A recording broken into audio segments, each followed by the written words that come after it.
Thank you for being here. In a moment, you'll hear from law enforcement officials who will share with you what they can as up-to-minute update on the situation here in Minnesota. You're going to be joined by Commissioner Bob Jacobson, BCA Superintendent Drew Evans, State Patrol Colonel Christina Bogoyevich, Champlain Park Police Chief Snyder, and Brooklyn Park Police Chief Mark Ruly, as well as the Mayor of Brooklyn Park. We're here today because an unspeakable tragedy has unfolded in Minnesota. My good friend and colleague, Speaker Melissa Hortman, and her husband Mark were shot and killed early this morning in what appears to be a politically motivated assassination. Our state lost a great leader, and I lost a dearest of friends. Speaker Hortman was someone who served the people of Minnesota with grace, compassion, humor, and a sense of service. She was a formidable public servant, a fixture and a giant in Minnesota. She woke up every day determined to make this state a better place.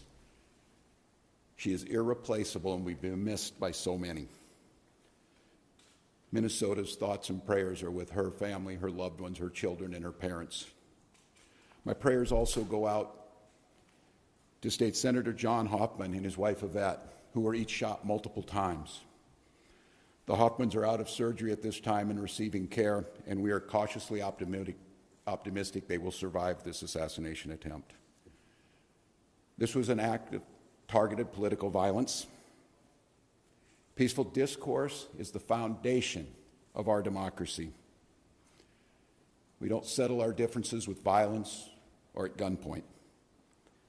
In the state of Minnesota, and as recently as last week, in the most closely divided state legislature in the country, we sat down, we worked things out, we debated, we shook hands and compromised, and we served the state of Minnesota together.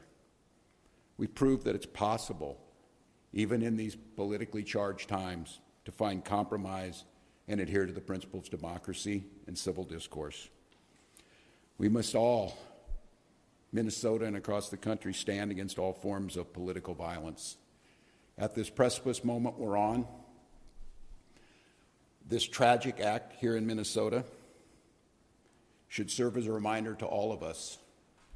The democracy and the debates in the halls of Congress, in state houses, in school boards, is a way to settle our differences peacefully and move society to a better place. We're collaborating with all local, state, and federal agencies on a full investigation. We're committed to keeping Minnesotans informed as the situation continues. I assure you that those responsible for this will be held accountable, and each and every one of us are committed to making sure that a tragedy like this never repeats itself in Minnesota or across this country.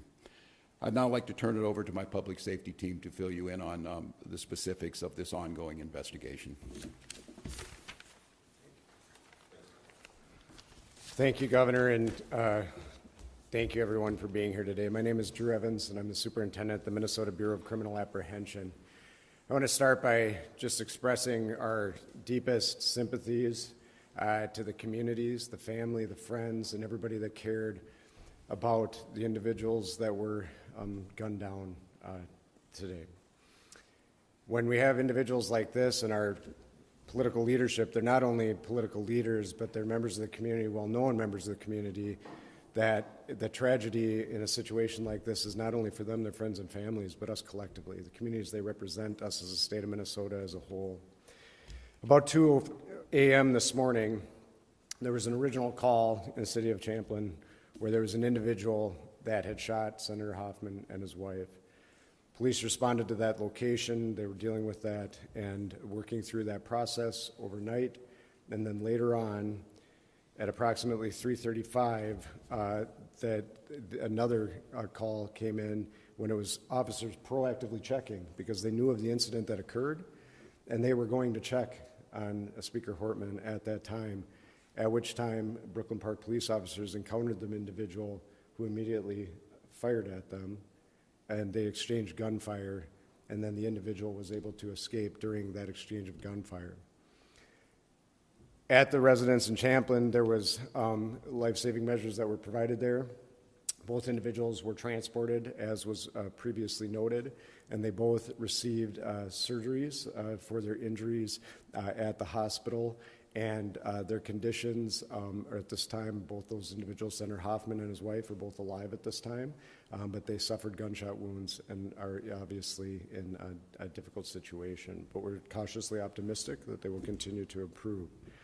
At this time, it is a very active scene still, as you've seen. The Brooklyn Park Police Department, along with other members, the Hennepin County Sheriff's Office, State Patrol, FBI, BC, and many others are actively engaged in a manhunt for the individual that we believe is responsible for this.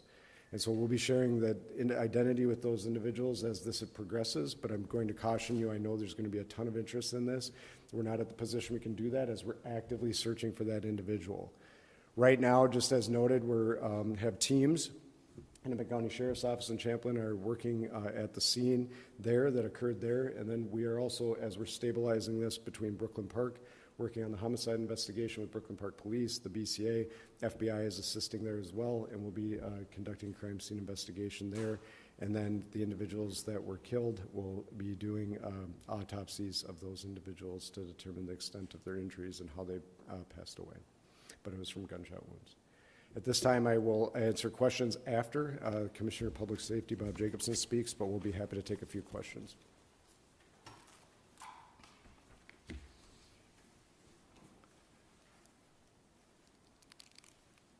Thank you, Superintendent Evans. My name is Bob Jacobson. It's my honor to serve as the Commissioner of Public Safety for the state of Minnesota. This is a dark day today for Minnesota and for democracy, but we will not allow fear or violence to define who we are or how we move forward. We will stand together and we will stand strong.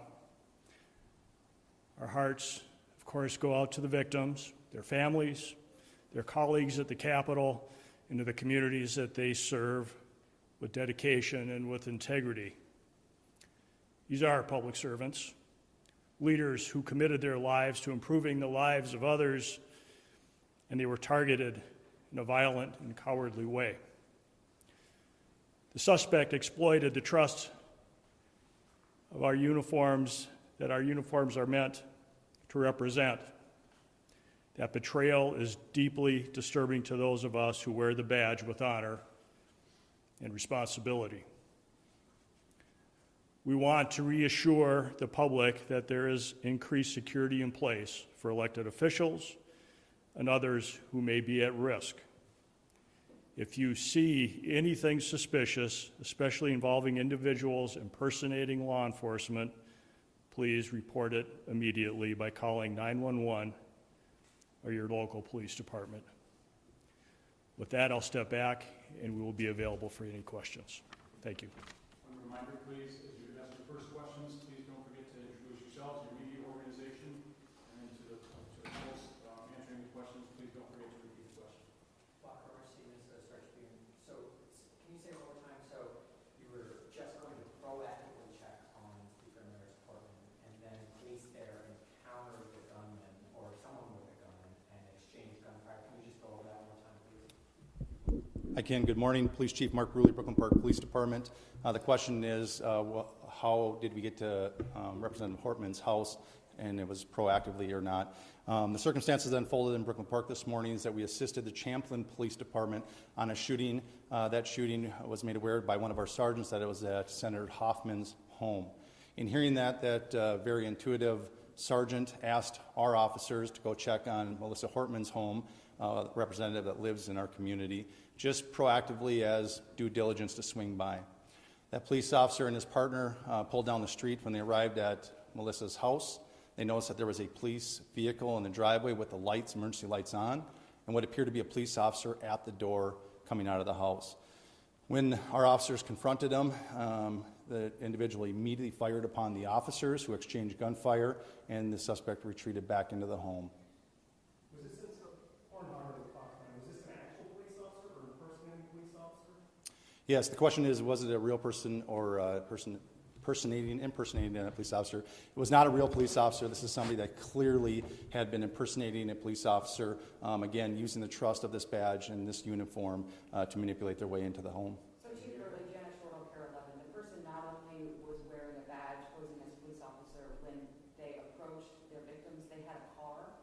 with lights and sirens?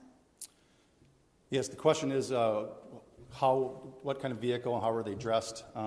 They did drive a vehicle that looked exactly like an SUV squad car. It was equipped with lights, emergency lights that looked exactly like a police vehicle. And yes, they were wearing a vest with taser, other equipment that would, a badge very similar to mine, that no question if they were in this room, you would assume that they are a police officer. Chief Ruly, that's sort of can you describe the moments after that played out? You said the person went into the home, and then can you help us understand the next 10, 15 minutes of how we got to where we're at now?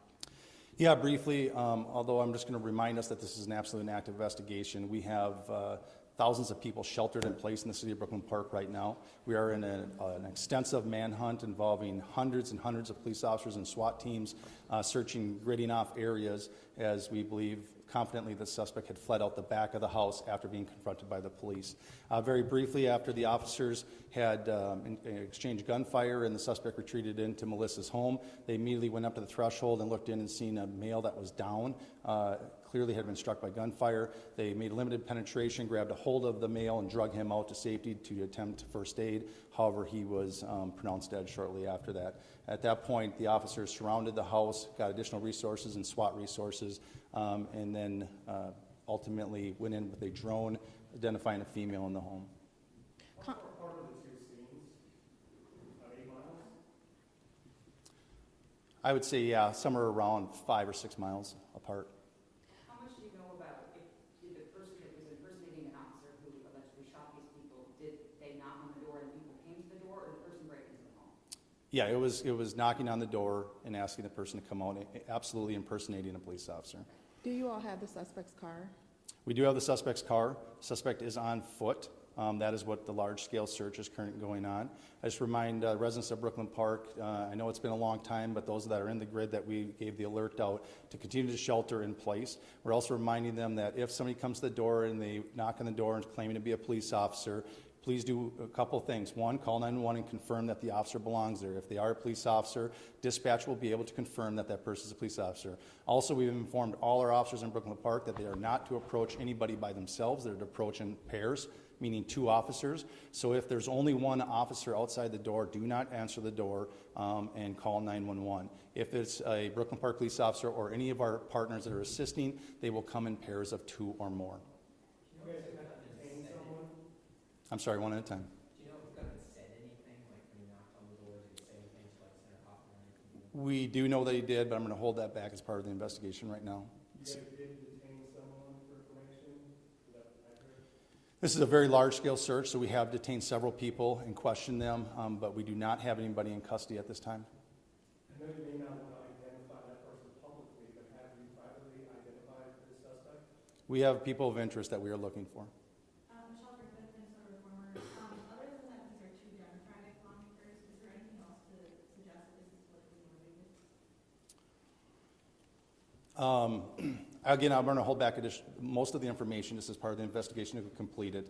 This is rapidly evolving, just occurred a few hours ago, and we're trying to sort it out. We have partners from the FBI, the BCA, the Hennepin County Sheriff's Office, and almost every suburban agency in our community helping us with this. So it's very complex and working on it. What I will tell you, when we did a search of the vehicle, there wasn't a manifesto that identified many lawmakers and other officials.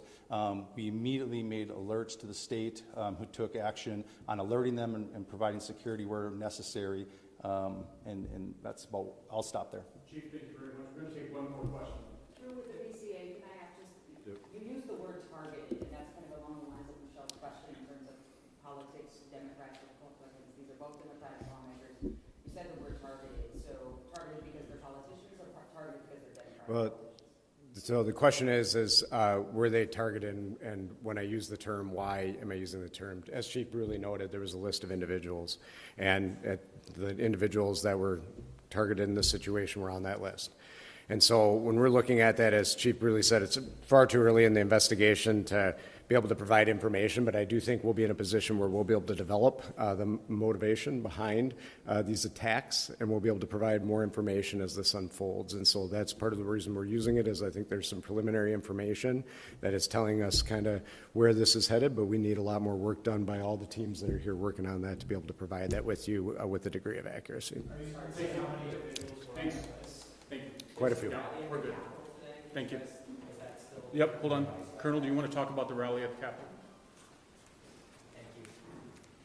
Good morning, Colonel Bogoyevich with the State Patrol. We are aware of the demonstrations across Minnesota, including the Capitol and across the nation. We will work with our state partners and our local partners to provide security and safety for those that attend. Christy Miller, Pioneer Press, can you confirm that you will have a sniper station at the Capitol today? The question was, will we have a sniper at the Capitol? We don't discuss our security plans on the Capitol grounds. Colonel, thank you. Okay, thank you very much, everybody, for being here. I think you do have, and if you haven't, let me know, but we do have a place where you can send inquiries for the interview requests, information requests. We have our State Emergency Operations Center set up. If you need information on how to make those requests and make sure that we see them, let me know.